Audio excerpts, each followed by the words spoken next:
தகப்பனும் தாயும் என்னை கைவிட்டாலும் தேவ பிரசன்னத்துல நிரம்பி இருக்குது. நான் பார்க்கிறேன்.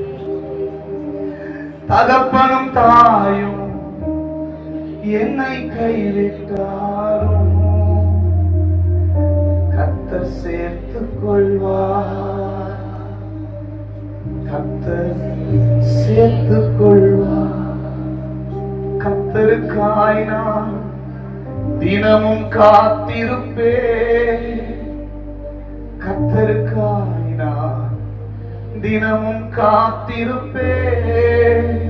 சொல்லுங்க எல்லாரும். புது பலன் பெற்றிடுவேன். அல்லேலூயா. புது உங்களை இந்த மாதம் புது பலத்தினால நிறைக்க போகிறார்.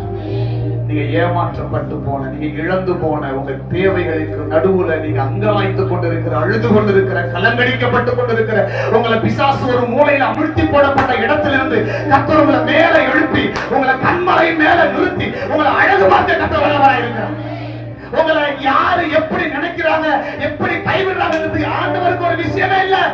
உங்க மேல அபிஷேகம் இருக்குன்னா, உங்க மேல தீர்க்கதரிசனம் இருக்குன்னா, உங்களுக்கு வாக்குத்தத்தத்தை கர்த்தர் கொடுத்திருப்பார் அப்படின்னா உங்களை கண்மலையில நிறுத்தாம அவர் விடவே மாட்டார்.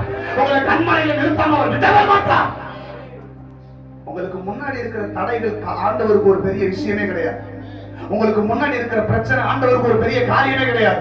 ஆண்டவருக்கு ஒன்னே ஒண்ணுதான் தேவை. நான் கர்த்தரை நம்புறேனா இல்லையாங்கிறது மட்டும்தான். நான் கடவுளை விசுவாசிக்கிறேனா இல்லையாங்கிறது மட்டும்தான். ஆமென் சொல்லுவீங்களா? இப்ப சொல்லுங்க. நாளைய தினத்தை குறித்து பயம் இல்லை. நாதன் இயேசு